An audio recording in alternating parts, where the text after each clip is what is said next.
सबुतवा हो पवन के पूतवा तारा बल बुता के हम का सबूत दिए तू तो ऊ देवता हुआ कि विदेश में जाके हीरोबाजी करके चली अइलो उजा जाके लंका विध्वंस करके चली अइलो हे जया के दर्शन देबक भाई बाबा चलो ठोकर ले लो चलो तोहरे बल ये कोली की हम बात तोहरे बल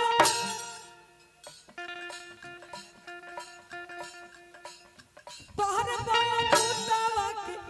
देह का सबुतवा हो पवन के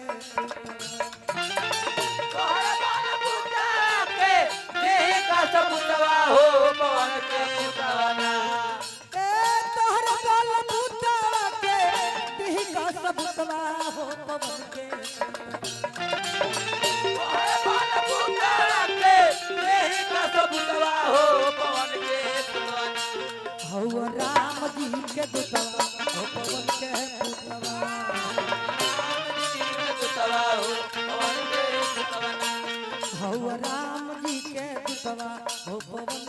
पूतवा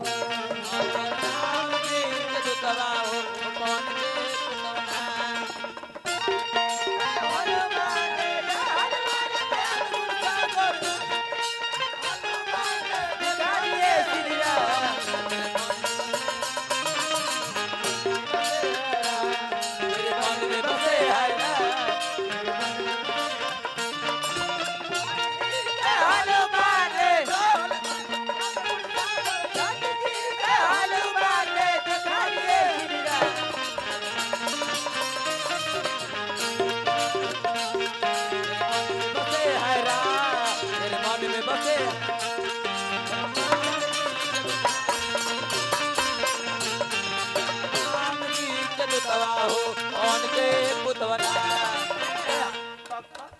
सही बाबा सही बाबा भक्त भले बाबा से बाबा अरे वो आए हमने के लाज के बचाई बाबा लंका में जाई के पाता लगवानी लंका में जाई के पाता लगवानी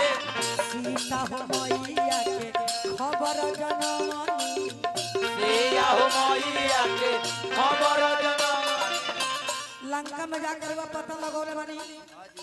सीता माता से मुलाकात भइल बा तो राम जी के खबर दले बानी बताइए रहुआ कैसन देवता बानी जकरा जाए के कोनो उम्मीद ना रहे ऊ काम रहुआ कइले बानी बाबा इतिहास सीता हो मैया के खबर जनवानी सीता हो मैया के खबर जनवानी और का कहे के बा हो सीताराम देखो वाले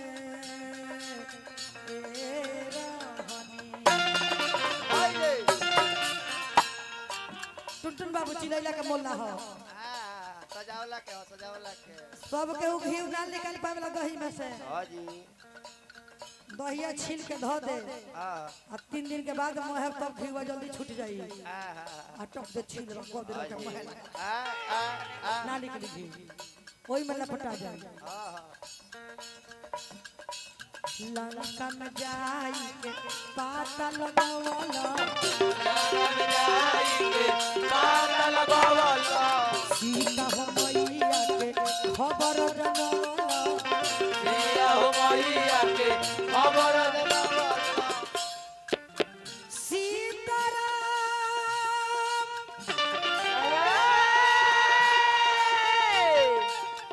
देखवले हो रहला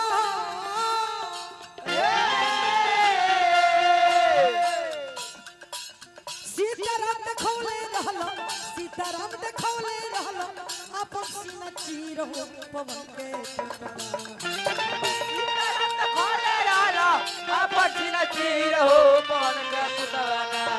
ए सीताराम देखवले रहला अपन सीना चीर हो पवन के पुतवा सीताराम देखवले रहला अपन सीना चीर हो पवन के पुतवाना हौ राम जी के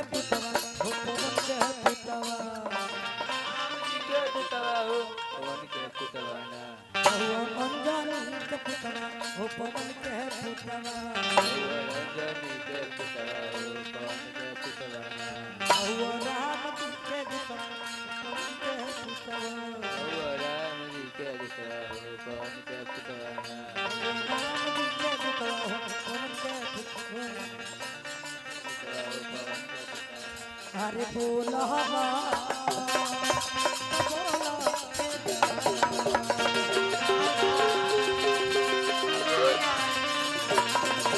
बोला